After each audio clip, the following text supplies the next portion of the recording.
going on, guys? Welcome back to the channel. Today is April 18th, officially the first day of the NBA playoffs, and I got 4 official NBA player prop picks that I'm going to go over in today's video. But before we get into the video, I want to quickly recap how I've been doing recently, because I know I haven't uploaded a YouTube video in a while, but we went on a pretty cold streak to end the regular season. I know we went on a little hot streak right here, but then we had a super bad day and then another super bad day to end off the season. I just wasn't reading like the different rotations. You know that dumb stuff that happens at the end of the season? Like this loss, Kevin Durant ends 2 points short, 2 PR short, and he shot 8 for 22. What can you do? And then we went 0-5. I just ended the regular season early because Jabari Smith fell like 2 rebounds short, and everyone on the Rockets had a ton of rebounds. Josh Okogie had 11 rebounds. Bam shot like 14 shots and scored 24 points or something. He shot almost 80%. And then Jason Tatum ends at 24 points. We took him to score 25. Then Colin Gillespie in this game played like 19 minutes. Didn't even play in the second half after making the first 3 of the game. I don't know. I was just really frustrated with how teams were playing their players. But it's a part of the game. And I officially posted these plays. But then we did bounce back in the play-in. And we didn't lose a single bet in the play-in. 3-0 on the first day, 2-0 on the second, and then 3-0 yesterday. With all 3 of these being sweat-free. These were sweat-free. Honestly, all of these were pretty sweat-free. Like, I had a really good play-in, and I'm grateful for it. But that's enough yapping. Let's get right into the 4 plays. So my first play is in the Raptors-Cavs game in a couple hours, and I took James Harden under 21.5 points. Now, the read here is that I just feel like this line is a little too high, obviously.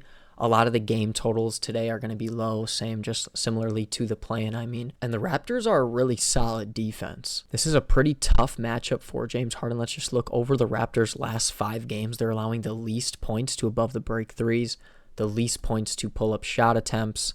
And I know they're like pretty below average when it comes to isolation, and James Harden obviously is a great ISO player, but the Cavs are fully healthy basically. I know James Harden's projected to play 36 minutes, and if we look at games this season with Donovan Mitchell, with Evan Mobley, and with Jarrett Allen, he hasn't scored 22 points yet. And with how tough this matchup is, and the game total is decently low, I could see James Harden scoring 20 points and even like 21, but that'd be pretty sweaty. And if we just hop over to straight Benton's on-off tool, we go to the Cleveland Cavaliers. And since the All-Star break, with Mitchell, Mobley, and Jarrett Allen on, Donovan Mitchell per 36 minutes is averaging 20.4 points per game, and that's not including the lower game total, the tough matchup. Per 35 minutes, he doesn't even average 20 points per game. And what I really like is he's not averaging a crazy amount of three-pointers made, and it is an insanely tough matchup from deep. So James Harden's going to have to do a lot of his work in the paint, and Jarrett Allen doesn't really stretch the floor really well, so it should be a little tougher for James Harden to rack up some points tonight. But again, a lot of these games were without Max Strus, without Jalen Tyson, without Dean Wade. So if James Harden's averaging less than 19 points per game and now is in a super tough matchup, I just really like his chances of going under. Like, even when Jarrett Allen was out, it's not like James Harden is scoring a ton on this team. I know it's the playoffs. I know stars tend to step up their game, but I really just see like Jarrett Allen having a pretty dominant game. Donovan Mitchell's going to take a ton of shots. I know it's a tough matchup for him as well. And with Sam Merrill, Max Strus, Dean Wade ready to shoot, Jalen Tyson as well, Keon Ellis is going to get 20 minutes. Dennis Schroeder's going to get 14 minutes around there. Maybe not that many minutes, but I just think James Harden looks to facilitate a lot more today, or try to at least, versus a good defense. They allow the 10th most assists over their last 5 games inside the restricted area, which obviously benefits Jarrett Allen and Evan Mobley and guys just backdoor cutting.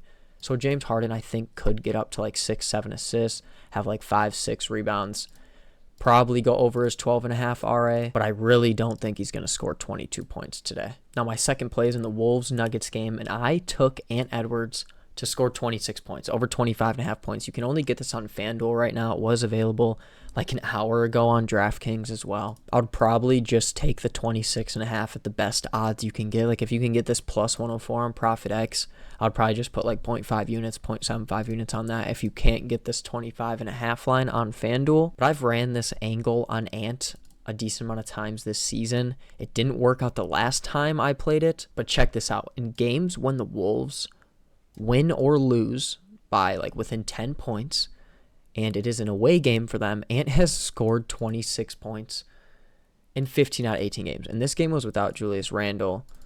You can still count it, but he only played 27 minutes. So if we just look at games when he plays 30 plus minutes, over in 15 out of 17, averaging 36 points per game.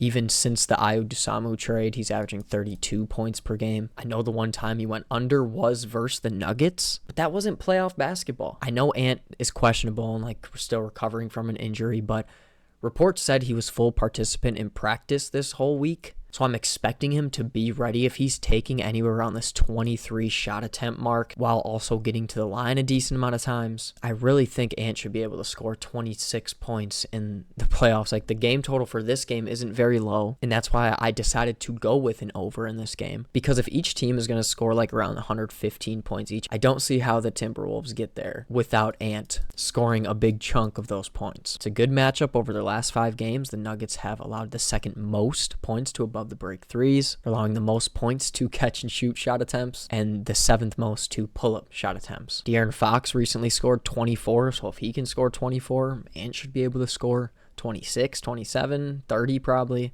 Cedric Coward scored 27 on him in 22 minutes. Like I said, I know he's questionable, but he's projected to play 36 minutes tonight. And if Ayo is out there for longer than what he is projected to play, 26 minutes, he'll probably play 26 minutes. But he's pushing the pace for the Timberwolves, so hopefully Ant could get a couple extra shots up if Ayo is pushing that pace. Ant has shown he's been able to score versus the Nuggets this season. He will definitely get to the line more than 2 times. He got to the line 5-6 times in each of the other 2 games versus Denver. And if we hop back over to Straight Bettin's website and go to the Minnesota Timberwolves, again, since the All-Star break, Ant per 35 minutes, he's projected to play 36 as well. He's averaging 28.4 points per game. But yeah, my second play is Ant Edwards over 25.5 points. Now, my third play is in the Hawks-Knicks game, and I took Jalen Johnson under 7.5 assists. Now, the read here is simple. The Knicks are a pretty good defense. They allow the least points in the paint over their last 5 games, the 4th least assists, and have the 3rd best defense in the league, while also playing at the slowest pace in the league. So there's going to be less possessions than what the Hawks are used to. Obviously, defense in the playoffs for both teams, everyone's going to be locked in. The Knicks are specifically allowing the 3rd fewest assists inside the restricted area, which is where Jalen Johnson converts on almost 40% of his assists per game. But why I really like this read is because without Jock Landale, that big body of his just made it easy for Jalen Johnson to get assists without him. And then in games with CJ McCollum, Jalen Johnson is averaging 6.4 assists and has gone under 8 assists in 13 out of 17 games. But this can get even better because in these 2 games where he had 10 and 11 assists, Onyeka Okongwu wasn't playing. So obviously that's not the case tonight. Onyeka's projected to start and play like 35 minutes, so you think it is, yeah. And in games with the current players that are healthy, Jalen Johnson has gone under, and this is per 35 minutes, under 8 assists in 13 out of 15 games, averaging less than 6 assists per game. He just played the Knicks. I know if we look at head-to-head on the season, he's had 12 assists, 11 assists, and then 5 assists, but both those first 2 games were without CJ McCollum. So 12 days ago, they played the Knicks. He played 41 minutes, which will probably be the case again tonight, and he only had 12 potential assists and converted on 5 of them. So if we see any type of game where he has 15 potential assists, or like 12 potential assists, 22 would be pushing it. But even if he gets that 15 mark, he still has to convert on 50% of his assists in a very unfavorable matchup. So yeah, I just really like Jalen Johnson under 7.5 assists as my third play. Now my fourth and final official play is in the Rockets-Lakers game, and it's another under. I took Amen Thompson under 18.5 points. I got this minus 108 line on DraftKings right here. But again, guys, look at the total in this game.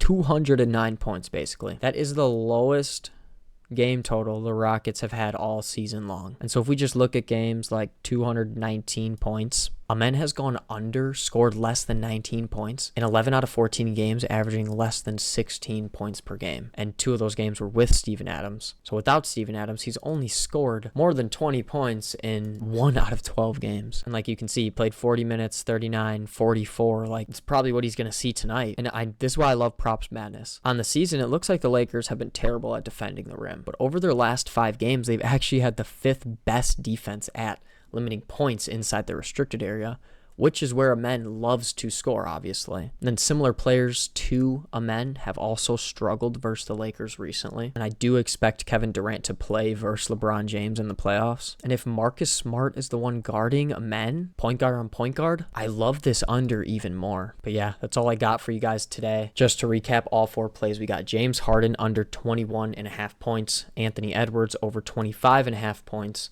Jalen Johnson under 7.5 assists, and Amen Thompson under 18.5 points. If you guys did enjoy this video, make sure you leave a like, subscribe. And I know it was at the top of your screen all video long, but shout out to Props Madness. If you guys do want to find plays and research plays like how I have been doing and be a long-term profitable bettor, I highly recommend clicking the link in my description and signing up for Props Madness. You can use my code Nick for 25% off. There really is not a better researching tool out there. But yeah, that's all I got for you guys. Enjoy the NBA playoffs. Let's have a day. Let's continue the hot streak. Peace out.